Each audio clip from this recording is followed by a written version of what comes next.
Chidunmilitam Yena Tasmai Shri Gurave Namaha. Jai Gurudev, everybody. So great to see everyone after such a long summer gap that we had. And I'm really looking forward to this conversation because, as you know, Guruji came to Canada at the end of August, start of September, and he initiated the Radharani Ashtasaki temple. And I don't know about any of you, with a show of hands, how many of you had felt a connection to Radha before? Oh, good for you guys. I didn't. And I don't know if it's just the training of you connect to the man, right? Like when I was raised Christian, God the man, and then all the different lineages I was in, it was always a male deity. And so I wasn't really understanding Radha or why we were saying her name. And it wasn't until we were in that massive temple. So it's a small temple, but it's a massive mandir because it's Radharani in the center and her 8 best friends. So the Ashtasakis are simply gopis who were around her the most, who helped her. So there's 9 women at the front of this temple. And just through the whole process of Guruji doing his thing, right, and energizing them, doing prana pratishtha on Radharani so that she became fully conscious. When that curtain opened, when I was sitting on the floor, I was at Guruji's feet, he was on my left, and I was staring straight at Radharani, and I burst into tears. And I couldn't believe the feeling of like absolute love and the feminine divine. I don't know what all you want to call it, but I literally sat and cried through the whole Gopi Gita that he did. And I finally got it. I finally understood why Guruji keeps saying, you know, chant the name of Radha. It's always Radha Krishna. It's the feminine aspect that is all of humanity. So as Guruji says, only Krishna, Narayana, Guruji, they're the only male entities in the cosmos. All of humanity is female. And Radharani is part of Krishna, but he created her to show us how a devotee behaves, to show us how to actually experience divine love. And what she poured out into that room during that inauguration was unbelievable. And I finally got it. I finally, my thick skull finally understood why he was holding her in such esteem. It's because this is how humanity can behave. We can't be Krishna, but we can definitely attain to be like Radha. And the amazing thing about this temple, I see Sairam has joined incognito, but this temple is in Sairam's house. And it's only the 2nd Radharani temple in the whole world. So she was actually born in Barsana, which is 43 kilometers from Mathura in Uttar Pradesh. So she was born there, and that's where a lot of the Leelas with Krishna took place. And so there's this spectacular temple complex on the top of the hill in this tiny little village of Barsana. But apparently that's where Krishna used to celebrate Holi. So I think the big time of year to visit that Radharani temple is during Holi, because that's when the big Leela with Krishna always happened with her. And something that I always wondered, well, is if she's Krishna, they're one and the same, they're both avatars, they're immortals, how did she come down and how did she become so angry at him? Like she had a lot of fights with him. And the story that Guruji told is about Sudarna. Sri Dhamma was his name. And so this happened up in Goloka. So this was before they even manifested. So Krishna, Radharani, all of those celestial beings that would eventually come down onto this planet Earth, they were up in Goloka, and they were, having their fun and dancing, and a lot of the Ashtasakis were there, and they're all chanting Radha, Radha, Radha. And Sri Dhamma was a huge devotee of Krishna, and he was enraged by this. He thought, why are all of these people chanting Radha, Radha? They should be chanting Krishna, Krishna. And the more they celebrated, the angrier he got. And this is something that always amuses me, is that even when divine beings are in other realms, they throw temper tantrums and they throw curses. So it's a very dynamic reality that we live in, not just here, but in higher realms.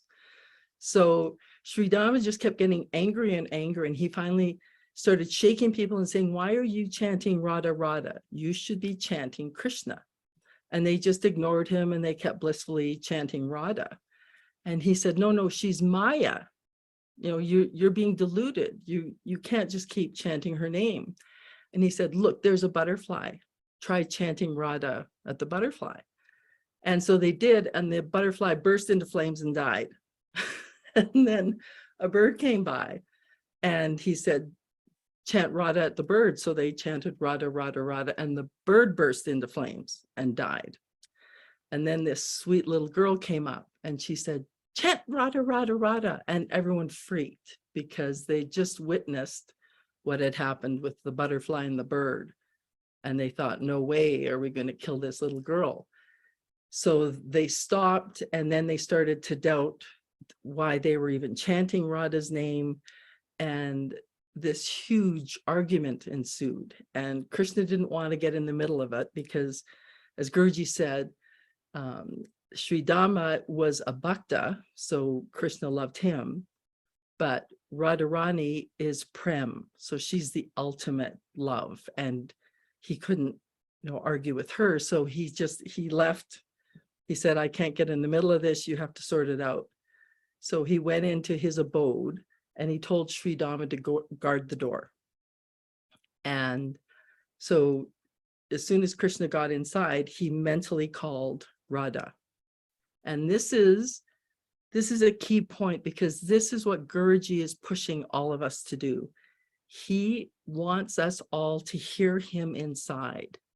And that's why he keeps disappearing from us, stepping away from us, doing all of these leelas. It's because he's pushing us to get to the state that Radha was at, where she could hear him inside.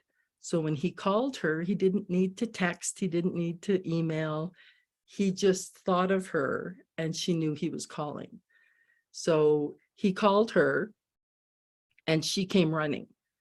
And she got to the door, and Sri Dhamma was there, and he's like, no way you're going in. And she said, but he's calling me. And he's like, he's not calling you. I didn't get a message. I didn't hear anything. And she's trying to explain to him, no, I hear him. And he's like, you're Maya. This is crap. You're Maya. You have to stop. And then the little girl came up, and she said, don't you understand what just happened? She said, I was that butterfly. And when they chanted Radha's name, I was liberated. I moved to the bird. They chanted Radha's name. I moved again into a human form. And this little girl said, I moved through 8.4 million incarnations in a matter of minutes because of Radha's name. And as Guruji says, there are 8.4 million species on the planet. And we have to incarnate as each one to gain experience, for our soul to get used to being on the planet, and hopefully develop compassion for all things before we're allowed to become a human. But because of the name of Radha, this soul got to move through all of those steps in a matter of minutes and become a human. And only humans have the ability to have an intimate relationship with God, with Narayana. And as Guruji says, there are 8.4 million beings on this planet dying to become human, like just begging to become humans and, be free of the animal kingdom, the plant kingdom, all those species, because only humans can attain God. We're the only game in town. All the other planets, all the other lokas, none of them have the ability to have an intimate relationship with the divine. And that's what Guruji is trying to help us with. He's not looking for us to just run around chasing him. He wants us to find him inside, and he will create that connection. He will create that massive love affair. And as he says, Radharani had no other thoughts in her mind, and that's what made her so perfected. She wasn't, playing video games or doing her japa and putting together her shopping list like I've done. She always had him as the sort of the background noise in her mind. And so that's what the whole, the reason we honor Radharani is because she's showing us that you can be in the world, you can do all of these things, and just keep that as your background noise. Keep the name, and as Guruji says, it's whatever name resonates with you. Okay, so if chanting one of the mantras doesn't connect with you, then chant another one that he's given us. Okay, there's so many ways for us to do japa, for us to do sadhana. And so sadhana is for those who are new, it's your spiritual practice. And a lot of us here do Kriya Yoga, which is the gift that Mahavatar Babaji has given to Guruji to teach us. And Atma means soul. So Atma Kriya Yoga is clearing your system so that it's ready to have that one-on-one relationship with the divine. And, Guruji warns people that be careful what you ask for. When people say, I want to experience, the Swarupa of God, like Arjuna, begged Krishna, I want to see the real you. And so when Krishna revealed his real self, Arjuna just about had a heart attack. So your nervous system has to be ready to get the gifts that Guruji is ready to give us, to receive the gifts that God is ready to give us.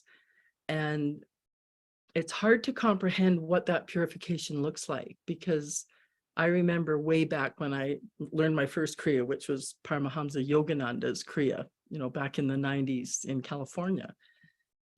And I did it for a couple months and I thought, I'm ready. I'm good. Like I'm ready for, God, you can show yourself to me.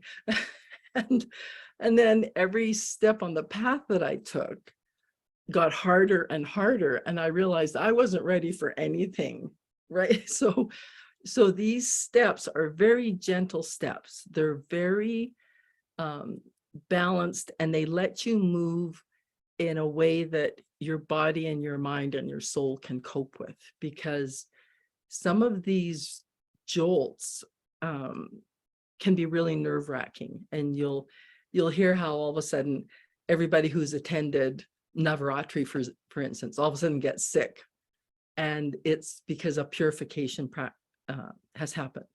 It's not because, there was a virus running through we try to come up with outward reasons for why these things happen. And when you're around Guruji, he keeps triggering purification so that you can experience him at a higher and higher plane. Okay, so it's not something to be afraid of, but it's something that's incredibly necessary. And a lot of you know my story about starving in India, which at the time I just thought I'd wound up with the worst, mission in the world, and something was seriously wrong. But not only was I paying off karma, which I later realized I had allowed people to starve to death. So my karma was to go through that. But it also purified me to a level I couldn't comprehend until now, because I had surrendered. I thought I'd surrendered everything.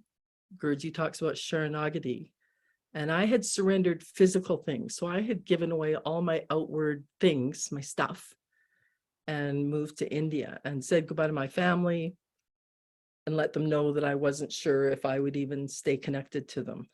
But I hadn't gotten rid of the inner things I was holding on to. So the ego, pride, how I expected to be treated, right? So all of these things also hold us back. And as Guruji said, Radharani had none of that. She had nothing to separate her from Krishna. There was no slim wall between them. They were in fact one. And at one point when Krishna was leaving Vrindavan, apparently he couldn't even look the gopis in the eye. He knew he had to get on with his life, but he knew how distraught the gopis and Radharani would be. And so Guruji said he wouldn't even look at them. He was looking down and trying to explain he had to move on. He had other leelas. And Radharani was in a rage and she just couldn't understand it. She couldn't figure out why he had to leave. Why are you doing this? And he said, don't you understand? I'm always with you. I never leave you. And her mind couldn't grasp it. And so in front of her, he became her. So he changed his whole appearance to look like her, like Radharani. And that's when she saw that they were one. And this is an important step for all of us, is to just realize Guruji's mirroring us, right? That as long as you think it's you and him, then duality exists. And as he said, some people make the mistake of saying, oh, Guruji is working through me, or Guruji spoke through me. And I understand the intention of saying that because you feel his energy when you're doing something, but you're still saying I and he, me and him. Okay, so it's not that he's working through you, it's that you are the same energy. Okay, and you're feeling it, which is a fantastic thing, to feel his energy in a situation, taking charge, and to just be incredibly grateful for it. So you don't have to say he worked through me. Literally, you and him were one and the work got done. So that's the context for us to aim for, that we need to aim for being empty like his flute, right? And that's a lot of times Guruji will talk about be like Krishna's flute, because it's completely empty. And so Krishna plays through it, right? He's able to play any song he wants. He needs the flute to play it. And the flute is just a tool. The flute is just there being available. There's no ego in the flute. The flute's not proud. It's just a flute. Okay, so when you can be like empty bamboo, when you can completely disappear, and Guruji said the other day, which I guess cracked everyone up, he said, you are nothing. That is Shirdi Sai Baba celebrations. And it's a good thing, like we should be nothing, because we're restricting ourselves by being something. We're restricting ourselves by being this person who does this or that. Allow yourself to be nothing, because that's when all you feel is him. All you feel is this massive love and energy that pours onto you as soon as you get rid of that sort of guard dog that's the ego. You don't have to be anybody. And the thing that blew my mind when I was sort of starving to death in India was I became so aware of who was speaking to me, that the conversations that started appearing in my head to guide me and talk me through it and help me understand that this is important, that what's being done to me is karma, and that I will get through it and I will survive it. But it had to be done, right? We all have karma to pay off. And the expression is hold on to the lotus feet of the Lord. All you can do is hold on to those feet, like visually inside, because you have to go through that roller coaster. But because you're holding on to the feet of God, you will get through it. It's just another lesson, and it's just another test. Okay. And what happened to me was, when I finally was realizing what was why I was starving when I was in India, there was a Swayambhu Lingam out in a field for Devi, and she was the mate of a Swayambhu Lingam. So that's a naturally occurring lingam that just erupts out of the ground. So both these lingams were about 4 feet tall, like 1.5 meters tall, jet black. But the one for Hanuman that was nearby, a temple had been built around him. And so every day I'd go and offer a flower to Hanuman, and then I'd go out in the field where all the hawks lived to this lingam that was for Devi. And I asked the priest of the temple, why aren't you worshiping her? And he said, oh, we do Abhishekam once a month. But so I talked to her and I apologized, and I said, I'm so sorry, this is what's happening. And she answered, like in my mind, I heard the explanation, and she said, I prefer it out here because I'm with the school kids, and I realized that there's a dirt path going to the school right past her. So if none of these kids ever went to the temple, they had darshan of Devi every day. And the day before I finally snapped, it had been 3 months I hadn't eaten, and I was like this walking zombie, and I collapsed in front of the Devi lingam, and I just started crying, and I put a flower on her like I always did. And in my mind's eye, I saw her garland me, and she said, we've been waiting for you for so long. And it broke me, because I said, no one's waiting for me. Like, I'm dying, there's nobody. But there was this unbelievable feeling of love, and it's the same as the love I felt in the Radharani temple when she came to life. I felt this unbelievable care that I was being watched over, and even though I felt like I was absolutely alone in the world, I wasn't, that there was like a host of invisible support around me. And that's what we need to hold on to. We all have to just keep, hammering it into ourselves, put up Post-it notes, put up reminders that you are always, always surrounded by that love. And if you do start to feel lost, just start chanting Radha, Radha, Radha.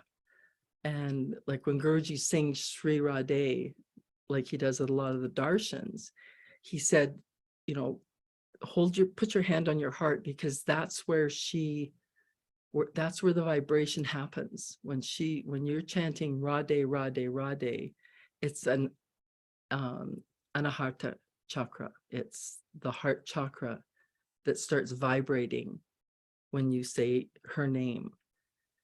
And, Guruji has told so many stories. There was once a leper who wasn't getting any help from anybody, and a priest told him to go to the temple and chant Radhe, and it healed him. So she is the Shakti. So she, in a way, in my mind, it's like she's also Lakshmi, right? So she is the eternal consort of the male energy that's running this universe. And had a quote here from the Bhagavatam.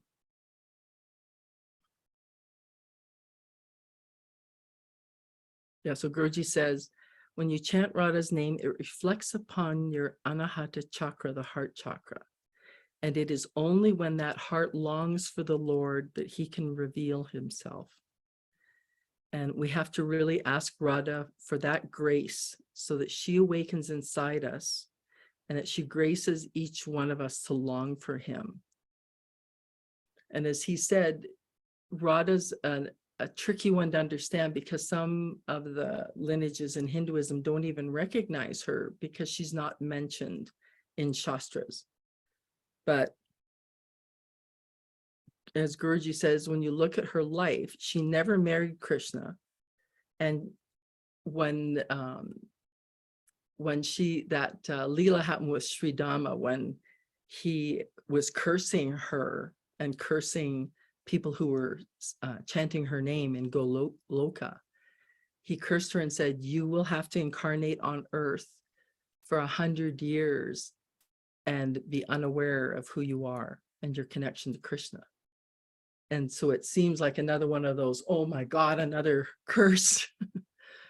But Krishna wanted it to happen because the Leela that happened around her was so profound.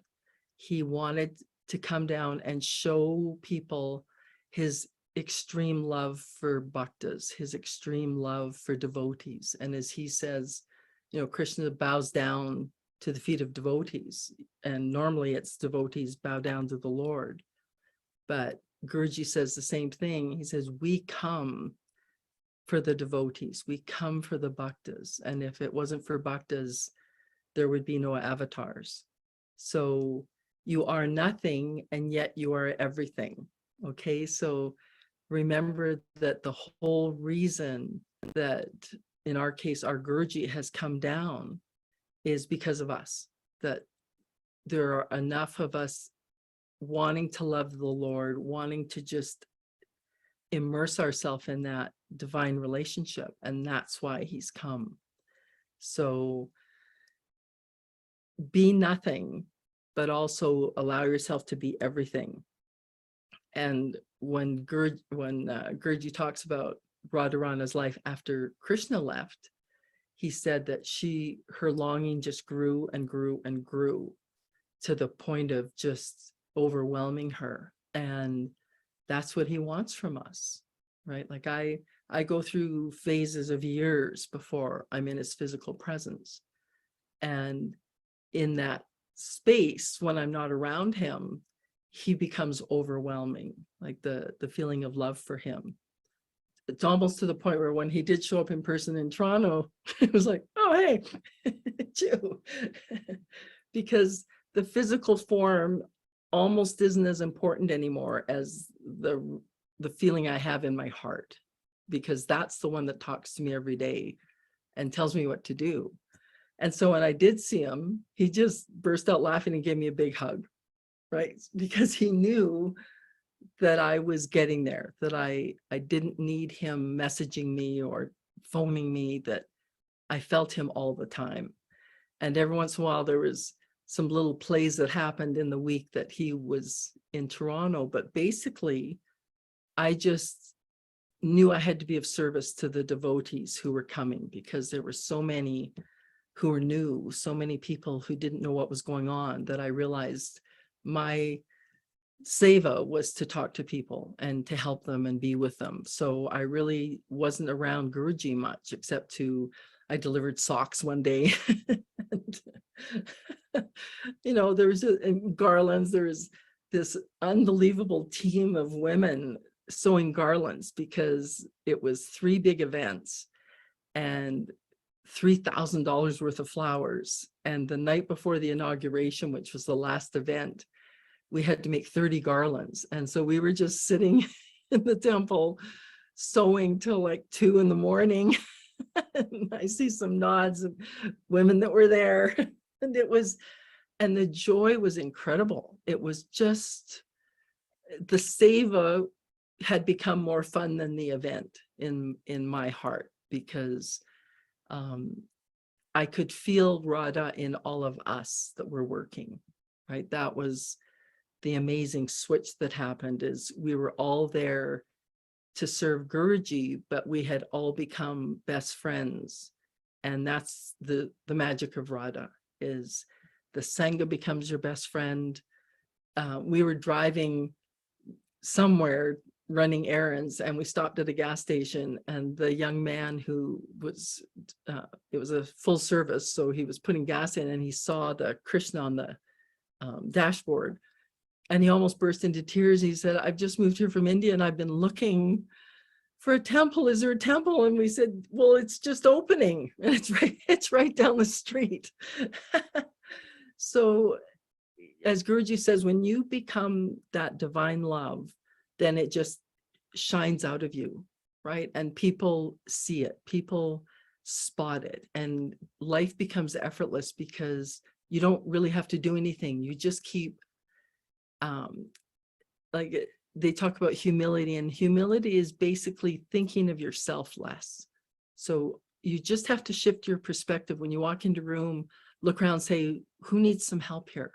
What can I do to help? Instead of going, isn't anybody going to get me? You know, so you just shift your perspective. How can I help? What do people need here? And this one gal, she was so distraught that, you know, she was never getting time with Guruji in the past. And yet she was our driver and she had a van. So she was running errands nonstop. It was just crazy, the physical labor she was doing and the driving.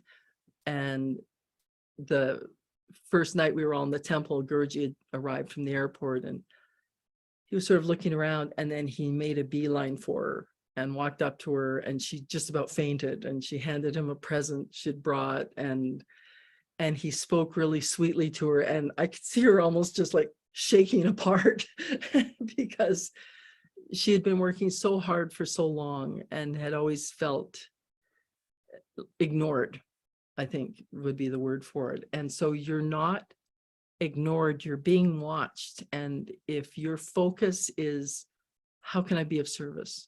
If Guruji's in front of you, how can I be of service to him? Otherwise, how can I be of service to other people here? And that's what he acknowledges, right? So then when he does show up in person, he just walks right up to you because he knows what you've been doing, right? And that was the beauty of Radha, is she could draw him to her because of her intense devotion and her seva. And the story that I finished my talk at the temple with was this beautiful story I stumbled on that Guruji gave. And he said when Radha was dying, she was so distraught because she hadn't seen her beloved Krishna forever. He had been off in wars and, you know, battles with demons, and she hadn't seen him. And the Ashtasakis were around her, her 8 best friends, and she just kept crying and crying for him. And he came, like from wherever he was in the world, he just, boom, he was there. And so they kind of shook her and they said, he's come, like Krishna's here. And she managed to sort of muster up the energy, and she's like, where have you been? Like, why did you leave me? And he, you know, he was so gentle, and he said, I've never left you. Like, I keep telling you, I've always been in your heart. I have never left you. I'm aware of everything you've done. And she said, well, then take me there now. You know, I want to be in your heart. And so he granted her wish, and she disappeared into him. So that's how Radha ended her time on earth. And of course, when the Ashtasakis heard that, they were like, you have to take us too. So they all were liberated, went into him. And then the Gopas, you know, his cowherd boys, they heard about it, and same thing. He took them all. So they were liberated back into source to be with him in that intimate relationship. So I'm going to end my part of the talk with this little meditation, and then we'll open up, okay, for a conversation. But I want you all to close your eyes, okay? And this is just a beautiful story that Guruji told. So it's a beautiful night You're sitting by the water and it's peaceful and calm, and the full moon is reflecting on the water. Krishna is sitting next to you. You're both looking at the beautiful disk of the full moon, beaming with the red radiance of newly applied vermilion, as if it was the face of Mahalakshmi, the goddess of fortune. You see the lotuses blooming in response to the moon's presence, and the forest is gently lit up by the moon's rays. And the Lord begins to play his flute sweetly, attracting the minds of the bhaktas. So let us be those gopis. Let us be the ones yearning for this relationship only. With this focus, all problems are resolved. All karmas are removed, and all lessons are learned. It's that simple. Jai Gurudev.